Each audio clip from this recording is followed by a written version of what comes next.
Environmental chemistry. The world has achieved brilliance without wisdom, power without conscience. Ours is a world of nuclear giants and ethical infames. You have already studied about environment in your earlier classes. Environmental studies deal with the sum of all social, economical, biological, physical, and chemical interrelations with our surroundings. In this unit, the focus will be on environmental chemistry. Environmental chemistry deals with the study of origin, transport, reaction, effects, and fates of chemical species in the environment. Let us discuss some important aspects of environmental chemistry. First, environmental pollution. Environmental pollution is the effect of undesirable changes in our surroundings that have harmful effects on plants, animals, and human beings. A substance which causes pollution is known as pollutant. Pollutants can be solid, liquid, or gaseous substances present in greater concentration than in natural abundance and are produced due to human activities or due to natural happenings. Do you know an average human being requires nearly 12 to 15 times more air than food? So even small amount of pollutants in the air become significant compared to similar amounts present in food. Pollutants can be degradable like discarded vegetables which rapidly break down by natural processes. On the other hand, pollutants which are slowly degradable remain in environment in an unchanged form for many decades. For example, substances such as diphenyl trichloroethane DDT, plastic materials, heavy metals, many chemicals, nuclear waste, etc., are once released in the environment are difficult to remove. These pollutants cannot be degraded by natural processes and are harmful to to living organisms. In the process of environmental pollution, pollutants originate from a source and get transported by air or water or are dumped into the soil by human beings. Next is atmospheric pollution. The atmosphere that surrounds the earth is not of the same thickness at all heights. There are concentric layers of air or regions, and each layer has different density. The lowest region of the atmosphere in which human beings, along with the other living organisms, live is called troposphere. It extends up to the height of 10 km from sea level. Above the troposphere, between 10 to 50 km above the sea level, lies stratosphere. Troposphere is a turbulent, dusty zone containing air, much water vapor, and clouds. This is the region of strong air movement and cloud formation. The stratosphere, on the other hand, contains dinitrogen, dioxygen, ozone, and little water vapor. Atmospheric pollution is generally studied as tropospheric and stratospheric pollution. The presence of ozone in the stratosphere prevents about 99.5% of the sun's harmful UV radiations from reaching the Earth's surface and thereby protecting humans and other animals from its effect.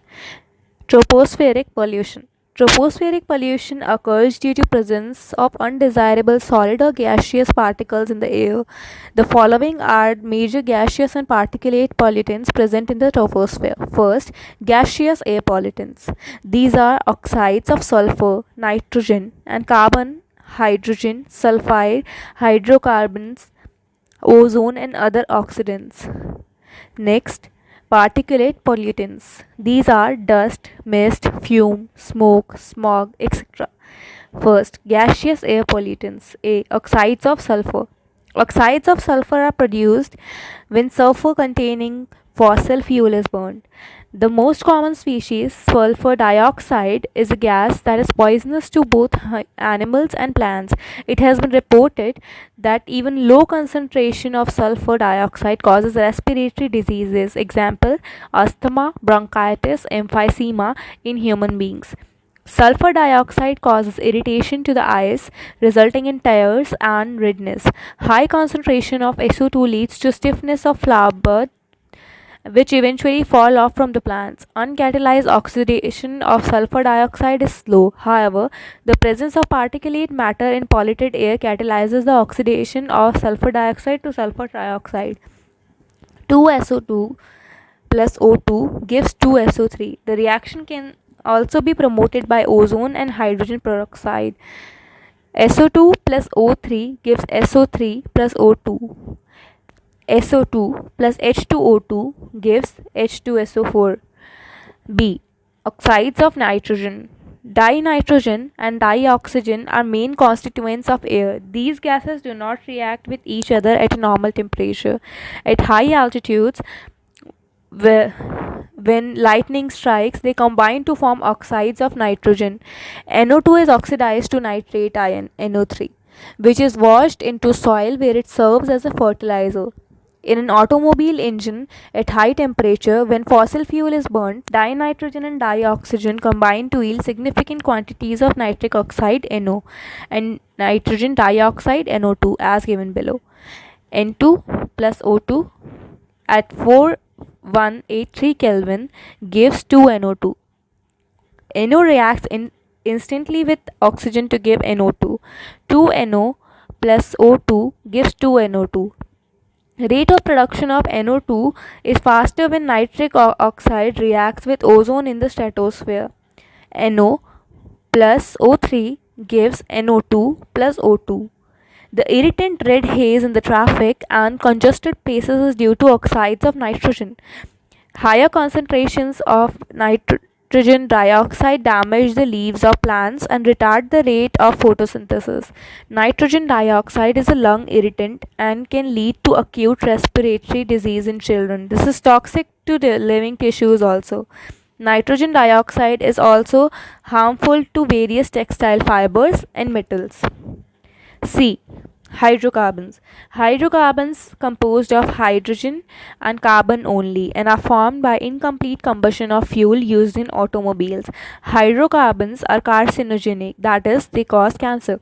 They harm plants by causing aging, breakdown of tissues, and shedding of leaves, flowers, and twigs. D. Oxides of carbon.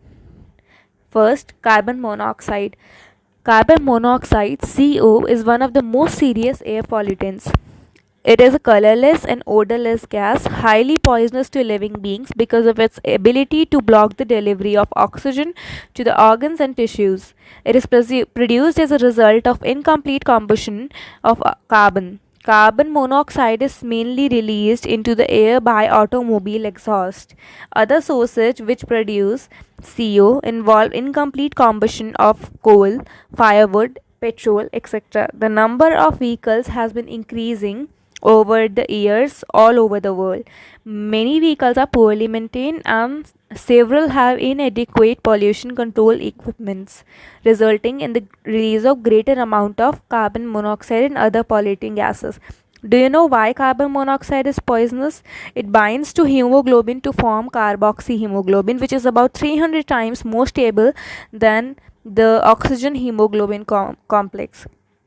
In blood, when the concentration of carboxyhemoglobin reaches about 3 to 4%, the oxygen carrying capacity of blood is greatly reduced. The oxygen deficiency results into headache, weak eyesight, nervousness, and cardiovascular disorder.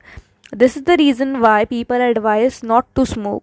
In pregnant women who have the habit of smoking, increased CO level in the blood may induce premature birth, spontaneous abortion, and deformed babies. Second, carbon dioxide.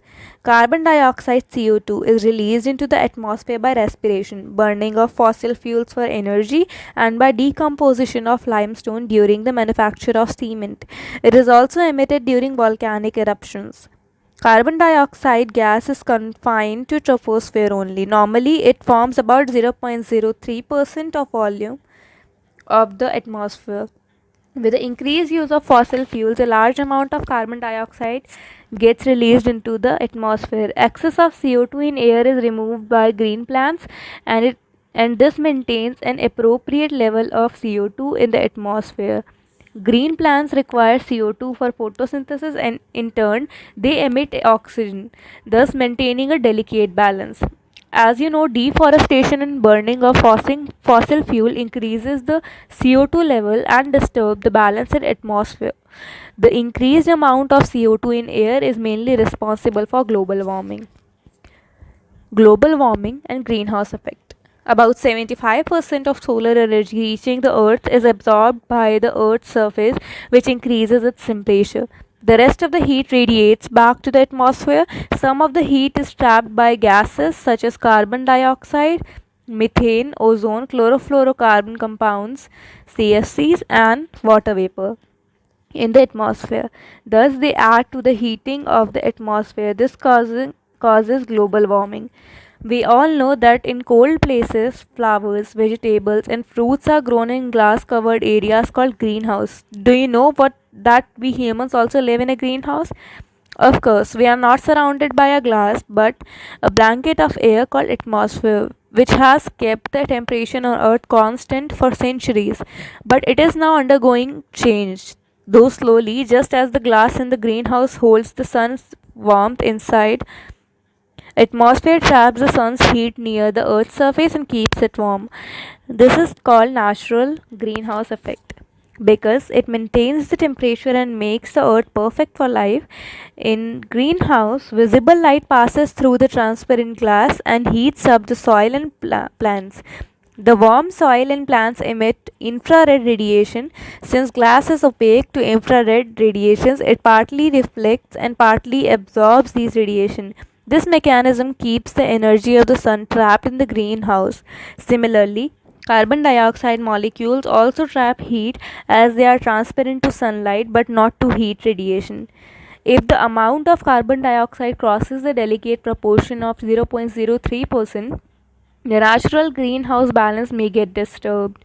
Carbon dioxide is the major contributor to global warming. Besides carbon dioxide, other greenhouse gases are methane, water vapor, nitrous oxide, CFCs, and ozone. Methane is produced naturally when vegetation is burned, digested, or rotted in the absence of oxygen. Large amounts of methane are released in paddy fields, coal mines, from rotting garbage dumps, and by fossil fuels. Chlorofluorocarbons (CFCs) are man-made industrial chemicals used in air conditioning, etc. CFCs are also damaging the ozone layer. Nitrous oxide occurs naturally in the environment. In recent years, their quantities have increased significantly due to the use of chemical fertilizers and the burning of fossil fuels. If these trends continue, the average global temperature will increase to a level which may lead to melting of polar ice caps and flooding of low-lying areas all over the earth. Increase in global temperature increases the incidence of infectious diseases like dengue, malaria, yellow fever, sleeping sickness, etc. Acid rain. We're aware that normally rainwater has a pH of 5.6 due to the presence of hydrogen ions formed by the reaction of rainwater with carbon dioxide present in the atmosphere. H2O plus CO2 gives H2CO3. H2CO3 breaks into H plus HCO3 negative. When the pH of rainwater drops below 5.6, it is called acid rain. Acid rain refers to the ways in which acid from the atmosphere is deposited on the Earth's surface. Oxides of nitrogen and sulfur, which are acidic in nature, can be blown by wind along with solid particles in the atmosphere and finally settle down either on the ground as dry deposition or in water, fog, and snow as wet deposition. Acid rain is a byproduct of a variety of human activities that emit the oxide of sulfur and nitrogen in the atmosphere. As mentioned earlier, burning of fossil fuels, which contain sulfur and nitrogenous matters such as coal and oil in power station and furnaces, or petrol and diesel in motor engines, produce sulfur dioxide and nitrogen oxides. SO2 and NO2 after oxidation and reaction with water are major contributors to rain because polluted air also contains particulate matter that catalyze the oxygen. 2SO2 plus O2 plus H2O gives 2H2SO4. 4NO2 plus O2 plus 2H2O gives 4HNO3. Ammonium salts are also formed and can be seen as an atmospheric haze, aerosol of fine particles. Aerosol particles of oxide or ammonium salts in raindrops result in wet deposition.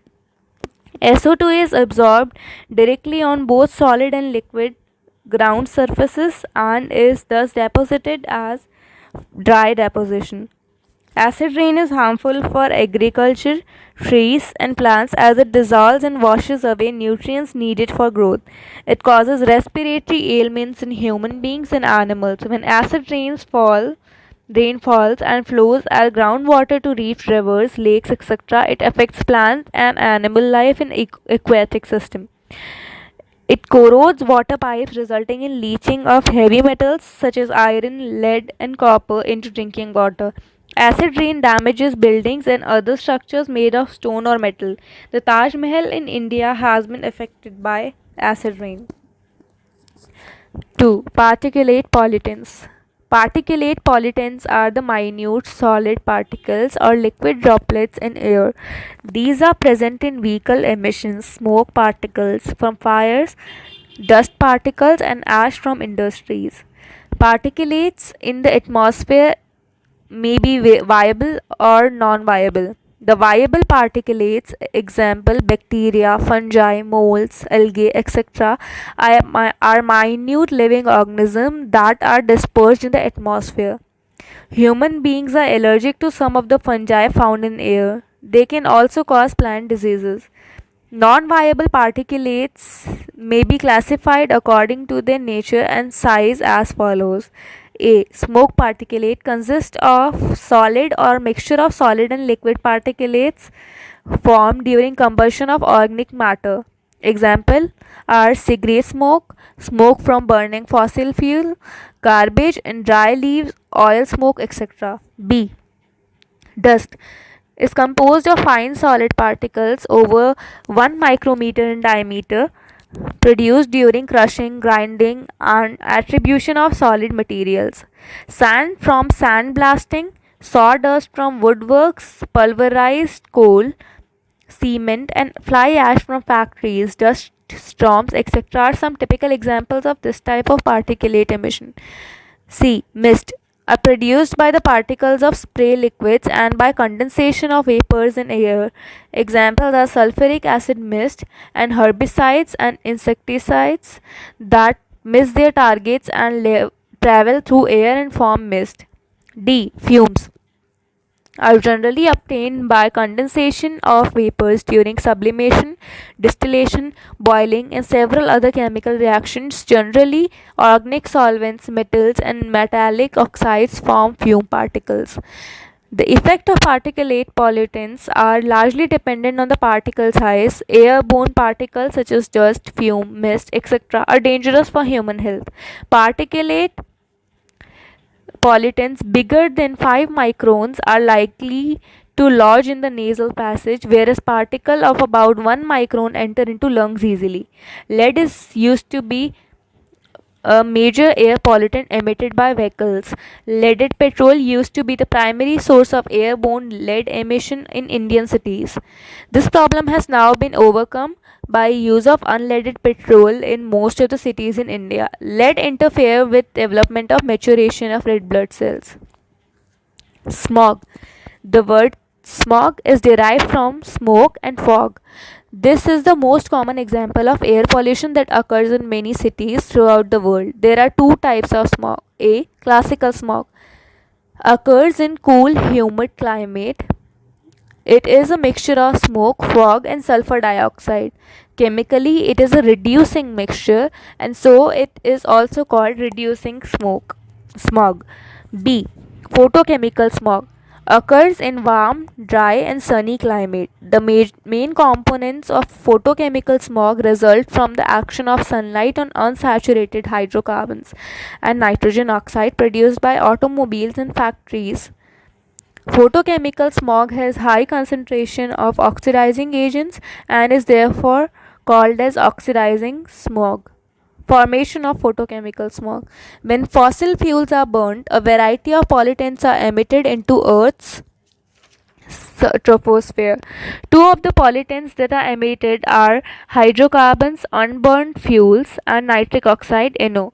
When these pollutants build up to sufficiently high levels, a chain reaction occurs from their interaction with sunlight, in which NO is converted to nitrogen dioxide (NO2). This nitrogen dioxide in turn absorbs energy from sunlight and breaks up into nitric oxide and free oxygen atom. NO2 in presence of H nu gives NO plus oxygen. Oxygen atoms are very reactive and combine with the oxygen in air to produce ozone. O plus O2 gives O3. The ozone formed in the above reaction 2 reacts rapidly with the nitrogen oxide formed in the reaction 1 to regenerate nitrogen dioxide. NO2 is a brown gas and at sufficiently high levels can contribute to haze.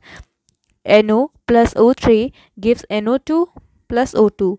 Ozone is a toxic gas and both NO2 and O3 are strong oxidizing agents and can react with unburnt hydrocarbon in the polluted air to produce chemicals such as formaldehyde, acrolein and peroxyacetyl nitrate PAN. 3CH4 plus 2O3 gives 3CH2 double bond O plus 3H2O. Acrolein, that is CH2 double bond CH double bond O, which is and peroxyacetyl nitrate PAN is CH3 C double bond O ONO2. Effects of photochemical smog. The common components of photochemical smog are ozone, nitric oxide, acrolein, formaldehyde, and peroxyacetyl nitrate (PAN).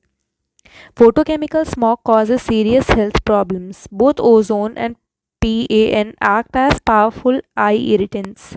Ozone and nitric oxide irritate the nose and throat, and their high concentration causes headache, chest pain, dryness of the throat, cough, and difficulty in breathing. Photochemical smog leads to cracking of rubber and extensive damage to plant life. It also causes corrosion of metals, stones, building materials, rubber, and painted surface. How can photochemical smog be controlled? Many techniques are used to control or reduce the formation of photochemical smog. If we control the primary precursors of photochemical smog, such as NO2 and hydrocarbons, the secondary precursors, such as ozone and PAN, the photochemical smog will automatically be reduced. Usually, catalytic converters are used in automobiles, which prevent the release of nitrogen oxide and hydrocarbons to the atmosphere. Certain plants, example Pinus, Juniperus, Quercus, Pyrus, and Vitis, can metabolize nitrogen oxide and therefore their plantation could help in this matter. Stratospheric pollution, formation and breakdown of ozone. The upper stratosphere consists of considerable amount of ozone, O3, which protect us from harmful ultraviolet radiations, lambda 255 nanometer, coming from the sun. These radiations cause skin cancer, melanoma in humans. Therefore, it is important to maintain the ozone shield. Ozone in the stratosphere is a product of UV radiations acting on the dioxygen O2 molecules. The UV radiations split apart molecular oxygen into free oxygen O atoms. These oxygen atoms combine with the molecular oxygen to form ozone. O2 in presence of UV radiations give O plus O. O plus O2 in presence of UV radiations give ozone. Ozone is a thermodynamically unstable and decomposes to molecular oxygen. Thus, a dynamic equilibrium exists between the production and decomposition of ozone molecules. In recent years, there have been reports of the depletion of this protective ozone layer because of the presence of certain chemicals in the stratosphere. The main reason of ozone layer depletion is believed to be release of chlorofluorocarbon compounds, CFCs, also known as freons. These compounds are non-reactive and non-flammable, non-toxic organic molecules and therefore used in refrigerators, air conditioner in the production of plastic foam and by the electronic industries for cleaning computer parts, etc. Once CFCs are released in the atmosphere, they mix with the normal atmospheric gases and eventually reach the stratosphere. In stratosphere, they get broken down by powerful UV radiations releasing chlorine free radical. CF2Cl2 in presence of UV radiation gives Cl free radical plus F2Cl. The chlorine radical then react with stratospheric ozone to form chlorine monoxide radicals and molecular oxygen. Chlorine free radical plus ozone gives chlorine ClO free radical plus O2. Reaction of chlorine monoxide radical with atomic oxygen produces more chlorine radicals. ClO free radical plus O gives Cl free radical plus oxygen O2. The chlorine radicals are continuously regenerated and cause the breakdown of ozone. Thus, CFCs are transporting agents for continuously generating chlorine radicals into stratosphere and damaging the ozone layer. The ozone hole. In 1980s, the atmospheric scientists working in Antarctica reported about depletion of ozone layer, commonly known as ozone hole, over the South Pole. It was found that a unique set of conditions was responsible for the ozone hole. In summer season, nitrogen dioxide and methane react with chlorine monoxide and chlorine atoms, forming chlorine sinks, preventing much oxygen depletion, whereas in winter, special type of clouds called polar stratospheric clouds are formed over Antarctica. These polar stratospheric clouds provide surface on which chlorine nitrate formed gets hydrolyzed to form hypochlorous acid. It also reacts with hydrogen chloride produced as per reaction to give molecular chlorine. ClO free radical plus NO2 gives ClONO2. Cl free radical plus methane gives CH3 free radical plus HCl. ClONO2 plus H2O gives HOCl plus HNO3. ClONO2 plus HCl gives Cl2 plus HNO3.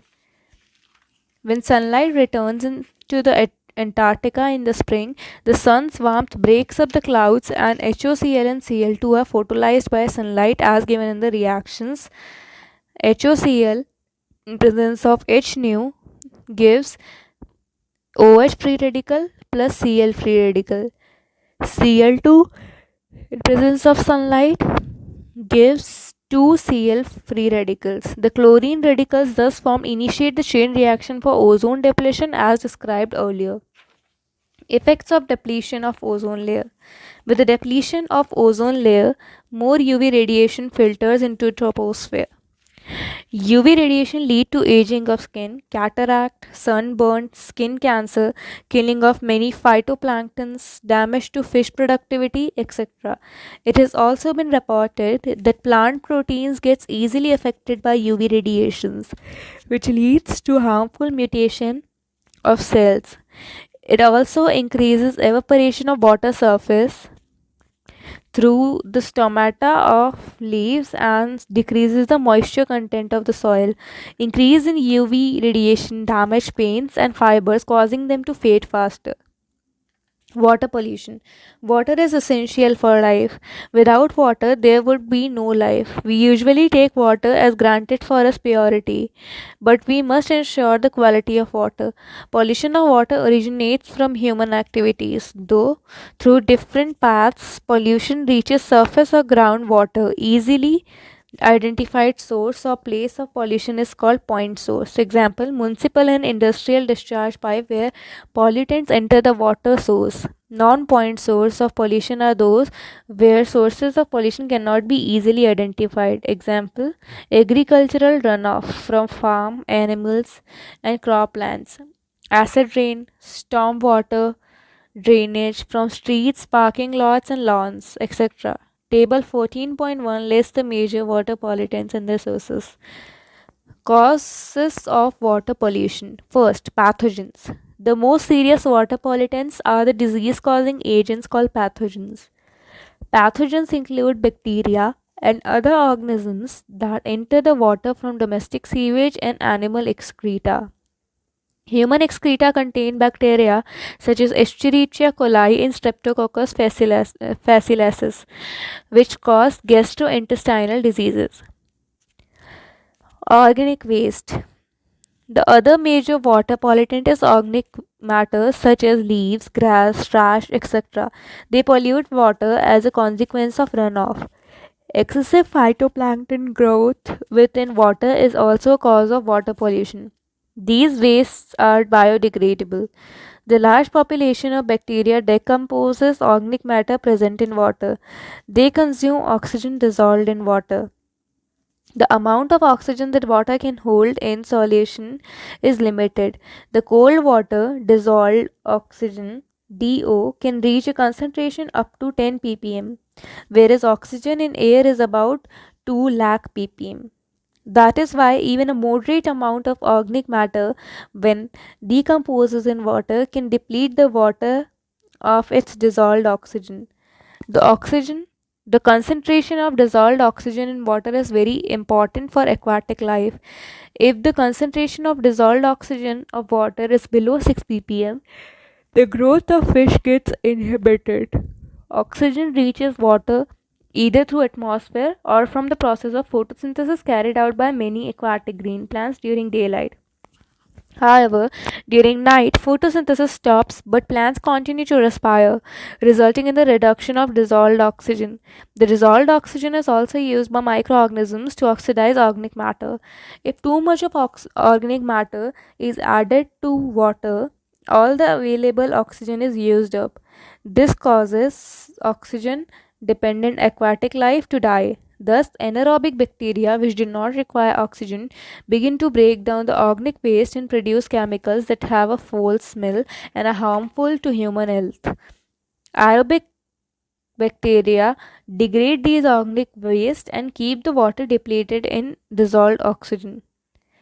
Thus, the amount of oxygen required by bacteria to break down the organic matter present in certain volume of sample of water is called biochemical oxygen demand, BOD. The amount of BOD in water is a measure of the amount of organic material in the water in terms of how much oxygen will be required to break it down biologically. Clean water would have BOD value of less than 5 ppm, whereas highly polluted water could have a BOD value of 17 ppm or more. Third, chemical pollutants. As we know that water is an excellent solvent, water-soluble inorganic chemicals that include heavy metals such as cadmium, mercury, nickel, etc.